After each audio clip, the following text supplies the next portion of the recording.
গেটিটের একদম নতুন একটা ভিডিওতে সবাইকে স্বাগত। আমি এই মুহূর্তে ভিডিওটা বানাচ্ছি জয়ন্তীর পিএইচির বাংলোর সামনে দাঁড়িয়ে। আমি যাদের সাথে এসছি, যাদের ব্যবস্থাপনায় এখানে থাকার ব্যবস্থা বা আমরা এখানে ঢুকেছি, তাদের মধ্যে যাদবপুরের আমার ব্যাচমেট আছে, যারা আজ থেকে এক যুগ আগে ওয়েস্ট বেঙ্গল পিএসসির অ্যাসিস্ট্যান্ট ইঞ্জিনিয়ার পরীক্ষাটা দিয়ে সার্ভিস জয়েন করেছিল। পিএইচির একজন পিডাব্লিউডির আরেকজন আছে যে চান্স পেয়েছিল, মানে এনরোল একদম এমপ্যানেল ছিল কিন্তু পরবর্তীকালে জয়েন করেনি। তার কথাও বলবো, তাদের কথা বলবো। কিন্তু এই ভিডিওর মূল গুরুত্বপূর্ণ যেটা পয়েন্ট, সেটা হচ্ছে সম্প্রতি যে অ্যাসিস্ট্যান্ট ইঞ্জিনিয়ার কোর্স আমরা লঞ্চ করেছি, সেইটা সম্বন্ধে কয়েকটা খুব গুরুত্বপূর্ণ কথা। যারা এই মুহূর্তে পিএসসির জুনিয়র ইঞ্জিনিয়ারের ইন্টারভিউ দিচ্ছ এবং কোর্সটা জয়েনও করতে চাও, অ্যাসিস্ট্যান্ট ইঞ্জিনিয়ারের যে কোর্সটা, তাদের ক্ষেত্রে টাইমলাইনটা কীরকম হতে পারে সেটা নিয়ে আমার কিছু বক্তব্য আছে। আর খুব গুরুত্বপূর্ণ আরেকটা পয়েন্ট নিয়ে কথা বলবো, সেটা হচ্ছে যে অ্যাসিস্ট্যান্ট ইঞ্জিনিয়ার এবং জুনিয়র ইঞ্জিনিয়ারের দুটো আলাদা ব্যাচ কেন করা উচিত বা আলাদা কোর্স কেন রাখা উচিত, আমরা কীভাবে ভাবছি, এবং সেটার যারা দুটোই জয়েন করতে চাও তাদের ক্ষেত্রে টাইমিং নিয়ে কোনো অসুবিধা হবে না এবং ফি স্ট্রাকচার আমরা একটা লিনিয়েন্সি রাখছি, সেই সমস্তটা নিয়ে কথা হবে। ভিডিওটা শেষ পর্যন্ত দেখতে থাকো। তো প্রথমেই যেটা বলি সেটা হচ্ছে যে আমরা এখানে ঘুরতে এসেছি, আমার সাথে দুজন আছে যারা হচ্ছে এই মুহূর্তে এক্সিকিউটিভ স্কেলে আছে, একজন পিএইচি অফিসার এবং আরেকজন পিডাব্লিউডির। তো সাহেব, এদেরকে সাহেব বলা হয়, সেই গল্পটাও শুনলাম, যেটার কারণ হচ্ছে যে এই পুরো ব্যাপারটা যেহেতু ব্রিটিশদের কাছ থেকে ট্রান্সফর্মড হয়েছে বা ট্রান্সফার্ড হয়েছে, তো তখন যেটা হতো সেটা হচ্ছে এই অ্যাসিস্ট্যান্ট ইঞ্জিনিয়ার যে স্কেলটা বা এই যে পোস্টটা, এটাই ছিল হচ্ছে এই পোস্টটা শুধুমাত্র যে ব্রিটিশ যারা, তারাই এই পোস্টটা হোল্ড করতে পারতো, দিস অ্যান্ড অনওয়ার্ড মানে আপওয়ার্ড। জুনিয়র ইঞ্জিনিয়ার পোস্টে যারা পশ্চিমবঙ্গের আমাদের বাংলার যারা অন্যান্য ইঞ্জিনিয়ার, বাংলার যারা মানুষ, তারা জয়েন করতে পারতেন, কিন্তু assistant engineer and onward join করতে হলে তাদেরকে ব্রিটিশ হতে হতো, ভারতীয় হলে হতো না। সেই সময় থেকে এই সাহেব বলার প্রচলন, অনেকেই পছন্দ করে, অনেকে পছন্দ করেন না, সেটা নিয়েও কিছু আছে। তো আর একজনের কথা বলবো, সে এই ব্যাচটাতে, সেম ব্যাচেই আজ থেকে এক যুগ আগে সে পিএইচিতে পেয়েছিল, কিন্তু সে জয়েন করেনি। তখন তার মনে হয়েছিল যে সে ভালো ডিজাইন করতে চায়। তো সে এই মুহূর্তে পৃথিবীর অন্যতম একটা সেরা কোম্পানি, তোমরা সবাই তার নাম জানো, কোম্পানিটার নাম জানো, বেন্টলি, সেখানে আছে। এবং এই বেন্টলি স্ট্যাড তৈরি করে, খুব বিখ্যাত একটা সফটওয়্যার। আর যেটা করে সেটা হচ্ছে স্যাক্স, অফশোরের জন্য স্যাক্স, অনশোরের জন্য স্ট্যাড। মোজেস বলে একটা সফটওয়্যার আছে, তারা তৈরি করে এবং বিভিন্ন রকম প্রোডাক্ট করছে, তৈরি করছে, খুব ভালো প্রোফাইলে চাকরি করছে, কলকাতায় আছে, ওয়ার্ক ফ্রম হোম করছে, ইত্যাদি ইত্যাদি। তো আমি বন্ধুদের গ্রুপ, এটা আমাদের 2005-09 যাদবপুরের গ্রুপ, আমরা একসাথে ঘুরতে এসেছি, তো সেখান থেকে আমি ভিডিওটা বানাচ্ছি। তো এই হচ্ছে প্রাথমিক ইন্ট্রোডাকশান, আমি জাস্ট একটু বলে রাখলাম। আর এটা হচ্ছে সেই পিএইচি বিখ্যাত জয়ন্তীর পিএইচির বাংলো, এর আরেকটা দিকে অ্যানেক্স বিল্ডিং আছে। তো আমি নেক্সট ফেজটাতে যাচ্ছি, টেকনিক্যাল ফেজ, যেটা হচ্ছে যে অ্যাসিস্ট্যান্ট ইঞ্জিনিয়ারের যে কোর্সটা, সেটা খুব ইন্টেন্স একটা কোর্স হতে চলেছে, সেটা আমি আগের ভিডিওতেও বলেছি। এর আগে দুটো ভিডিও আছে, একটা হচ্ছে অ্যাসিস্ট্যান্ট কোর্স লঞ্চ করার যে ডিটেল ভিডিও, যেখানে আমি পুরো সেট আপটা দেখিয়েছিলাম, যে কীভাবে পুরো ওয়েবসাইটে ঢুকে তোমরা কী কী পাবে। তো সেটার হয়তো কিছুটা রিপিটেশন হতে পারে, কিন্তু ওয়েবসাইট দেখানোর মতো অবস্থায় আমি এই মুহূর্তে নেই, কিছু অন্য পয়েন্ট আমি ডিসকাস করব। আর আরেকটি ভিডিও আমি করেছিলাম গেটিটেরই একজন ছাত্র, ইন্ডিকেটিভ অ্যাডভার্টাইজমেন্ট রিলেটেড। এই দুটো ভিডিওর লিঙ্ক আমি এই ডেসক্রিপশানে দিয়ে রাখবো, এই ভিডিওর ডেসক্রিপশানে দিয়ে রাখবো, তোমরা গিয়ে পরে দেখে নিতে পারো। আপাতত এখানে ফোকাস করো। তো খুব ইন্টেন্স এবং ফোকাসড একটা কোর্স হতে চলেছে এবং সেইটা মাথায় রেখে খুব কনসেন্ট্রেট করে, ফোকাস করে পুরো কোর্সটাতে জয়েন করতে হবে। আমাদের অ্যাটেনশন স্প্যান এমনিই অনেকটা কমে গেছে, তো যারা ফোকাসড ওয়েতে পড়াশোনাটা করতে পারবে, আমার সাথে শেষ দিন পর্যন্ত লড়াইটাতে থাকতে পারবে, এই পড়াশোনার লড়াইয়ের কথা বলছি, তাদের অ্যাসিস্ট্যান্ট ইঞ্জিনিয়ার না পাওয়ার কোনো কারণ নেই। এবং সেটা হচ্ছে আমার ওয়ার্ড টু ওয়ার্ড ফলো করতে হবে এবং পুরো কোর্সটাকে সেই মতো করে ফলো করতে হবে। রেকর্ডেড ভিডিও যেগুলো আছে, অনেকেরই মনে প্রশ্ন যে অ্যাসিস্ট্যান্ট ইঞ্জিনিয়ার পুরোটাই লাইভ হওয়া উচিত বা ইত্যাদি, এরকম কোনো ব্যাপার নেই। সেটা তোমরা কোর্সের ইন্টেন্সিটি থেকেই বুঝতে পারবে। 350 ঘন্টা এইটা যদি আমরা রেকর্ডেড অবস্থাতে যেটা আছে, যেটা ওটিটি প্ল্যাটফর্মের মতো তোমাদের কাছে স্ট্রিম হবে, যেটা তুমি ডাউনলোড করে রাখতে পারবে, অফলাইন ডাউনলোড, একদম যে কোনো ওটিটি প্ল্যাটফর্ম, মানে ticket, Netflix or Amazon prime, what ever, তুমি অফলাইন ডাউনলোড করতে পারবে অন দ্য গো। তুমি যে কোনো সময় ওয়েবসাইট থেকে, অ্যাপ থেকে, মানে মোবাইল অ্যাপ থেকে তুমি এটাকে অ্যাক্সেস করতে পারবে, পড়াশোনা করতে পারবে, কোনো অসুবিধা নেই। তার নিচে ডেসক্রিপশন, তার নিচে ডিসকাশনের জায়গা থাকবে, সেখানে তুমি যে কেউ ডিসকাশন ওপেন করতে পারবে, সেখানে কথাবার্তা হবে। প্রত্যেকটা টপিকের নিচে ডিসকাশন থাকবে এবং প্রত্যেকটা টপিকের আগে আমি যেটা কমিট করেছি সেটা হচ্ছে যে প্রত্যেকটা টপিকের নিচে 10টা করে কোশ্চেন, আমার নিজের তৈরি কোশ্চেন, কুইজ এইটা থাকবে। এর আগের পিএসসি জুনিয়র ইঞ্জিনিয়ারের সময় অনেক পরিমাণে, মানে বিশাল পরিমাণে 10টা সেট, প্রায় 1000খানা কোশ্চেন, তারপরে কেএমসি 1500খানা কোশ্চেন। এইটা করতে গিয়ে যেটা হয়েছিল সেটা হচ্ছে যে কিছু ক্ষেত্রে কোশ্চেন ভুল ইনপুট বা আউটপুটের একটা সমস্যা হয়েছিল, সেটা কিছুটা টেকনিক্যাল, কিছুটা নন টেকনিক্যাল, সার্ভার হ্যান্ডলিংয়ের তখন একটা ব্যাপার ছিল। এইবারের যে কোশ্চেনগুলো, সেগুলো যেহেতু আমি নিজে হাতে পুরোটা একটা হ্যান্ডপিক কোশ্চেন তৈরি করছি এবং পুরোটা খুব ওয়েল সুপারভিশনের মধ্যে থাকছে, ফলে সেটা এখানে কিন্তু আমি এরার একদম মিনিমাইজ করার চেষ্টা করব। এবং সেটা হচ্ছে যে এটা মানে 1% বা 2%-এরও কম একটা এরার মার্জিন এক্ষেত্রে থাকার কথা। ওকে, তো যে কোনো একটা টপিক ভালো করে দেখতে হবে, পুরোটা ভালো করে তৈরি করতে হবে, রিভাইজ করতে হবে, তারপরে তোমরা এই যে টেস্ট সেটা দেবে। টেস্ট বাইপাস করতে পারবে না, আমি এটা আগেও বলেছি, যে প্রত্যেকটা লক করা থাকবে। যদি কেউ ওয়েবসাইট থেকে ঢোকে, যে প্লাস্টিক অ্যানালিসিস পড়লে যা শিখলে, পুরোটা ভালো করে দেখলে, তুমি ফরওয়ার্ড করো, ব্যাক করো, যতবার খুশি দেখো, অফলাইনে দেখো, স্পিডে করে দেখো, নোট নাও, বিভিন্ন কিছু করো, কিন্তু B well prepared before attempting my question. I repeat, be very well prepared two attempt my question. এটা আমার তৈরি কোয়েশ্চেন, আমি আরেকবার রিপিট করলাম জোরের সাথে, মাথায় রেখো।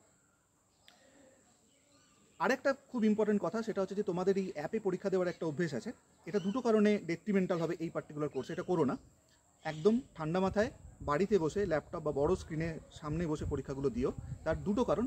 একটা কারণ আমি যেটা বললাম, সেটা যে খুব ভালো যদি প্রিপারেশন না থাকে, তাহলে আমার কোয়েশ্চেনে অ্যাটেম্প করতে বা স্কোর করতে বা দাঁত ফোটাতে একটু অসুবিধা হবে, যেটা মাথায় রেখো। 1 নম্বর, মাথাটা ঠান্ডা রাখতে হবে। দ্বিতীয় কথা সেটা হচ্ছে যে যেহেতু পিএসসি অ্যাসিস্ট্যান্ট ইঞ্জিনিয়ার এর আগে নর্মাল ক্যালকুলেটর অ্যালাউ করেছিল, ফলে যেটা হবে সেটা হচ্ছে যে আমিও এই যে পুরো একদম মক টেস্ট টাইপের একটা এনভায়রনমেন্ট তোমাদেরকে প্রোভাইড করছি আমরা, সেখানে কিন্তু ক্যালকুলেটর থাকবে। তুমি সেই ক্যালকুলেটর ইউজ করতে পারো, তুমি নর্মাল ক্যালকুলেটরও নিজের পাশে নিয়ে বসে করতে পারো, হয়তো খুব ছোটো ক্যালকুলেশন, কিন্তু ক্যালকুলেটর উইল বি নিডেড। ফলে অন দ্য গো, হ্যাঁ, চলার পথে, রাস্তায়, ট্রেনে, বাসে, এইরকমভাবে পরীক্ষাটা অন্তত দিও না। পড়াশোনা করতে পারো, কোনো অসুবিধা নেই, কিন্তু পরীক্ষাগুলো দিও না, এটা আমার সাজেশন থাকবে। এর পরের যেটা আমি পয়েন্টে চলে আসছি, সেটা হচ্ছে যে যথেষ্ট সময় দেওয়া থাকবে। যে ধরো তুমি একটা ক্লাস করলে প্লাস্টিক অ্যানালিসিস, আমি স্টিল ডিজাইন দিয়ে শুরু করছি, আমি কেন করছি বলছি, সেটা যে স্টিল ডিজাইন শুরু করছো, প্লাস্টিক অ্যানালিসিস, তুমি ভিডিও দেখলে, তৈরি করলে, ডিসকাশন হলো, কুইজ হলো, তারপরে তুমি চলে এলে হচ্ছে টেনশন মেম্বারেরও same, bolt connection, bolted eccentric connection, weld connection, এরকম করে করে চললো। বেশ খানিকটা হয়ে যাওয়ার পরে যেটা হবে সেটা হচ্ছে যে আমি লাইভ ক্লাস ডিক্লেয়ার করব। গ্রুপ, একটা হোয়াটসঅ্যাপ গ্রুপ বানানো আছে, সেখানেও বলবো, তোমরা এমনি কোর্সের ভেতরেও পাবে, এবং গোটাটা একটা জায়গায় গোছানো আছে। রেকর্ডেড ক্লাস, কুইজ, মেটেরিয়াল এবং লাইভ ক্লাস, পুরোটা একটা জায়গা থেকে তোমরা পাবে। তো যথেষ্ট সময় থাকবে, তার মাঝখানে পুরোটা ভালো করে তৈরি করো। তোমাদের নিজেদের ডাউট কী, কনফিউশন হচ্ছে কী জায়গা, সেগুলো নোট ডাউন করো। সেটা ডিসকাশনও থাকতে পারে, নিজের লেখার মধ্যেও থাকতে পারে, সেটা আমরা ডিসকাস করবো ইন দ্য লাইভ ক্লাস। ওকে, ডান। এবার আমি আসি খুব গুরুত্বপূর্ণ একটা জায়গা, সেটা হচ্ছে যে যারা এই মুহূর্তে, প্রথমে বলে রাখি, RRB যেই 16, 17, 18 ডিসেম্বর হয়ে গেছে, ফলে RRB যেইর জন্য যারা আটকে ছিল তাদের আর এই মুহূর্তে অসুবিধা হওয়ার কথা নয়। তারা কিন্তু কোর্সটা জয়েন করে যাও, কারণ যত আগে জয়েন করবে তত ভালোভাবে পুরো ব্যাপারটা তৈরি করার একটা সুযোগ পাবে। ডেফিনেটলি এটা একটা খুব স্বাভাবিক একটা ব্যাপার। আর আরেকটা ব্যাপার সেটা হচ্ছে যেহেতু বিভিন্ন ফেজে জুনিয়র ইঞ্জিনিয়ার পরীক্ষার, পিএসসি জুনিয়র ইঞ্জিনিয়ার পরীক্ষার যে ইন্টারভিউ চলছে, সেখানেরও অনেক এরকম এলিজিবল ক্যান্ডিডেট যারা এই মুহূর্তে হোল্ড করে আছে, আমাকে তারা ফোন করেছে, মেসেজও করেছে, কথা হচ্ছে। তো তাদেরকে আমি আলাদা করে বলছি, তোমরা ফোন করলে আমি আলাদা করে কথাও বলতে পারি, প্রত্যেকের সাথে আমি আলাদা করে কথা বলছি। এটা সাজেস্টেডও, যে কোনো একটা কোর্সে ঢোকার আগে যদি সামনাসামনি মানে পুরোটা কথা বলে নিতে পারো ডিটেলে, তাহলে তোমাদেরও বুঝতে সুবিধা হবে। কিন্তু আমি টাইম লাইনটা একটু বলছি, সেটা হচ্ছে যে যারা এর পরের ফেজে, যারা 4th ফেজে যারা পরীক্ষা দেবে, 4th ফেজ আমি শুনছি 7ই জানুয়ারি থেকে শুরু হবে, 7ই জানুয়ারি অনওয়ার্ড। 3টে হয়তো বোর্ড হবে, তারা নতুন করে রিক্রুটও করেছেন পিএসসি ইন্টারভিউ ইয়ের জন্য। তো এইটা যখন শুরু হবে, সেটা হচ্ছে যে তোমরা পরীক্ষাগুলো দাও, ইন্টারভিউ দাও, ইন্টারভিউ কমপ্লিট করো, কোনো রকম কোনো তাড়াহুড়া নেই। কেন তাড়াহুড়ো নেই বলছি, আমি শুরু করছি স্টিল ডিজাইন 23শে ডিসেম্বর, আমি 15ই ডিসেম্বর এই কোর্সটা লঞ্চ করেছি অফিসিয়ালি। 23শে ডিসেম্বর অনওয়ার্ড আমাদের একটা এফেক্টিভ কোর্স পুরোটা আমরা ঢুকবো। এবার যেটা হবে সেটা হচ্ছে 5 জানুয়ারি আমাদের প্রথম লাইভ ক্লাস হবে। 12ই জানুয়ারি আমাদের স্টিল ডিজাইনের সেকেন্ড এবং লাস্ট লাইভ ক্লাস হবে। লাস্ট মানে স্টিল ডিজাইন এখানে আমি এন্ড করছি প্রথমবারের জন্য। এবার যারা পরীক্ষাটা দিচ্ছ, যারা ইন্টারভিউ দিয়ে জয়েন করছো, তাদের কোনো অসুবিধা নেই, তোমরা জয়েন করো 12, 13, 14 এরকম অনওয়ার্ড তোমরা জয়েন করো, কারণ তখন সবেমাত্র স্ট্রেংথ অফ মেটেরিয়াল শুরু হবে। স্টিল ডিজাইন আমি কেন প্রথমে রাখছি, তার কারণ স্টিল ডিজাইন প্রচণ্ড ক্রুশিয়াল একটা সাবজেক্ট। এটাতে ভয় থাকে অনেকের, সেই ভয় কাটানোর জন্য দুবার যদি গোটা সাবজেক্টটা রিভিশন হয় বা রিপিট হয় তাহলে সুবিধা। আর যারা পরবর্তীকালে জয়েন করছে তারা যেন অ্যাটলিস্ট একবার এই স্টিল ডিজাইনের গোটা ক্লাসটা পাও, কারণ প্রথমে আমি সয়েল করালাম পরে সয়েল করালাম এর কোনো মানে নেই। মানে তার থেকে স্টিল ডিজাইনটা একটা বেটার অপশন আমার মনে হয়েছে টু রিপিট, যেহেতু আমাকে রিপিট করতেই হবে। তো এটা একটা খুব ইম্পর্টেন্ট পয়েন্ট, আমি সেটা বলে রাখলাম তোমাদেরকে। তো তোমরা জাস্ট টেক ইউর টাইম, তোমরা পরীক্ষাটা দাও, জুনিয়র ইঞ্জিনিয়ারের পরীক্ষাটা যে ইন্টারভিউটা সেটা দিয়েছে তোমরা কোর্সে জয়েন করতে পারো, কোনো অসুবিধা নেই। এই স্টিল ডিজাইনের যে পার্টটা ধরো প্রথম 3 সপ্তাহ effectively, that will be entirely repeated for you and those will be joining later on. Okay, এটা একটা খুব গুরুত্বপূর্ণ পয়েন্ট। অনেকে এই জায়গাটাতে একটু আটকে আসছিলে, আমার সাথে কথাও হচ্ছিল, আমি একেবারে পুরোটা বলে রাখলাম। ওকে, নেক্সট যেটা সেটা হচ্ছে যে প্রথমত স্টিল ডিজাইন বা স্ট্রাকচারাল সাবজেক্ট দিয়ে আমি শুরু করছি, তার অন্য একটা কারণও আছে। সেটা হচ্ছে যে স্ট্রাকচারাল সাবজেক্ট আগে আমরা যদি ভালো করে পড়ে নিই, তাহলে আমরা পরে নন স্ট্রাকচারাল যে সাবজেক্টগুলো সয়েল, ট্রান্সপোর্ট, এনভায়রনমেন্ট ইত্যাদি, সেখানে অ্যাক্সেলারেট করতে পারবো, স্পিড আপ করতে পারবো, কারণ আমরা জানি না যে অরিজিনাল নোটিফিকেশন কখন আসবে। তো প্রথমে যদি আমি এইগুলো না করি, আমাকে যদি পরবর্তীকালে স্ট্রাকচারটাকে অ্যাক্সেলারেট করতে হয়, তাহলে তখন আমার কোনো সমস্যা নেই, সমস্যাটা তোমাদের হবে, কারণ structure will need some time to grip, to practice and to get a good hold, right? তো এইটা একটা ইম্পর্টেন্ট পয়েন্ট ছিল, এটা আমি বলে রাখলাম। আর সেটা হচ্ছে যে ডেডিকেটেড হোয়াটসঅ্যাপ গ্রুপ থাকছে, আমি এটা বলে রাখছি কমিউনিকেশনের জন্য। আরেকটা পয়েন্ট সেটা হচ্ছে যে ভ্যালিডিটি, যেটা আমি বলেছি 1 ইয়ার, সেটা তো থাকবেই। আমি ওপেনলি ডিক্লেয়ার করে দিচ্ছি, প্রত্যেককে আমি এটা আলাদা করে বলেছি যে যদি দেখা যায় যে কারোর 365 ডেজ বা তো যদি এই 365 ডেজের মধ্যে পরীক্ষাটা হয়ে যায়, ওয়েল অ্যান্ড গুড, ভালো। যদি না হয়, যদি দেখা যায় যে তারপরেও আরও 1 মাস 2 মাস হচ্ছে, আমি ওপেনলি ডিক্লেয়ার করে রাখছি যে আমি কাউকে রিনিউয়াল করাতে বলবো না। কারোর যদি ভ্যালিডিটির পরে আরও 1-2 মাস সময় লাগে, তার মধ্যে যদি পরীক্ষাটা হয়ে যায় তাহলে লাগবে না। তার থেকে বেশি যদি হয় তখন আমি সাজেস্ট করবো যে রিনিউ করে রাখো, এবং রিনিউয়াল ফিজ উইল বি 50%, যেটা আমি অলরেডি আগে ডিক্লেয়ার করে রেখেছি। আরও কয়েকটা পয়েন্ট আছে যেগুলো হয়তো আমি পরেও আরও ডিটেলে ডিসকাস করবো। সেটা হচ্ছে সিঙ্গেল ফ্যাকাল্টি, আমি একা পুরো অ্যাসিস্ট্যান্ট ইঞ্জিনিয়ারটা পড়াবো, তাতে করে আমার অনেক কিছু সুবিধা হবে, স্টুডেন্টেরও করতে সুবিধা হবে, কানেক্ট করতে সুবিধা হবে, যে আমি মোট সার্কেলটা যখন স্ট্রেংথ অফ মেটেরিয়ালে বা সয়েলে পড়াচ্ছি, কোথায় পড়াচ্ছি, সেই মতো আমি কোশ্চেন দেবো ইত্যাদি, এই জায়গাগুলো হতে থাকবে। জুনিয়র ইঞ্জিনিয়ারের সাথে যে অ্যাসিস্ট্যান্ট ইঞ্জিনিয়ারের যে আমাদের যে দুটো কোর্স থাকছে, এই দুটো কোর্স কেন, এইটার জন্য একটা সেপারেট ভিডিও খুব দ্রুত আমরা পাবলিশ করব, সেটাও একটু ভালো করে দেখে নিও। খালি এটুকু বলে রাখছি যে দুটো সম্পূর্ণ আলাদা পরীক্ষা, এবং এসএসসি জেইর প্যাটার্ন চেঞ্জ হচ্ছে আস্তে আস্তে। 100খানা যে ওদের যে পেপার 2, 100টা কোশ্চেন, 3 মার্কস করে প্রত্যেকটা কোশ্চেন। ওরা কিন্তু শুধু ডেটা ওরিয়েন্টেড নয়, কনসেপচুয়াল জায়গায় যাচ্ছে। আরআরবি জেই সম্পূর্ণ আলাদা একটা ঘরানা, এবং পিএসসি জেইও প্যাটার্ন চেঞ্জ করছে। ফলে কিন্তু আমাদের জেইর জন্য ডেডিকেটেড একটা কোর্স রাখতেই হতো, সেটা আমরা রেখেছি, নন টেকনিক্যাল তার মধ্যে included, that will cover everything. ফলে অ্যাসিস্ট্যান্ট ইঞ্জিনিয়ারের আলাদা কোর্স থাকবে, যেখানে স্ট্রাকচারের উপর জোর থাকবে, আইএলডি এবং স্টিফনেস ম্যাট্রিক্স, ফ্লেক্সিবিলিটি ম্যাট্রিক্স, তার সাথে হচ্ছে ফাইনাল এলিমেন্ট, তার সাথে সমস্ত যে ফ্লুইড কাইনেমেটিক্স ইত্যাদি, যেগুলো জেইর ঠিক লেভেলের নয়, সেগুলো তো থাকবেই। কিন্তু জেইর জন্য আলাদা যে কোর্স, সেখানে তোমাদের জয়েন করা উচিত। কারোর যদি মনে হয় যে আমি দুটোর জন্য এলিজিবল, দুটোর জন্যই পড়বো, তাদের জন্য আমরা যেটা করেছি, আমি ক্লিয়ারলি জাস্ট ফি স্ট্রাকচারটা বলে রাখি, তোমাদের বুঝতে সুবিধা হবে। অ্যাসিস্ট্যান্ট ইঞ্জিনিয়ারের 1 বছরের কোর্স 18,000 টাকা, জুনিয়র ইঞ্জিনিয়ারের 1 বছরের কোর্স 12,000 টাকা, দুটো যোগ করলে দাঁড়ায় হচ্ছে 30,000। আমরা যেটা করেছি তার সাথে রিনিউয়াল মানে ইনস্টলমেন্টের যে ব্যবস্থা আছে, সেটা ডিটেলে আমরা এখানে গ্রুপ দিয়ে রাখবো ডিসক্রিপশনে, তোমাদের সাথে কথা হতে পারে। দুটো যদি কেউ একসাথে জয়েন করে, মাথায় রাখবে দুটো কিন্তু কম্বাইন্ড কোর্স নয়, আলাদা আলাদা করে হবে, আলাদা টাইমে হবে। অ্যাসিস্ট্যান্ট ইঞ্জিনিয়ার উইকেন্ড ক্লাস হবে, জুনিয়র ইঞ্জিনিয়ার উইকডেজ রাত্রিবেলা ক্লাস হবে। দুটো আলাদা কোর্স, আলাদাভাবে জয়েন করবে। যদি কারোর এই মাইন্ডসেট থাকে, কোনো অসুবিধা নেই।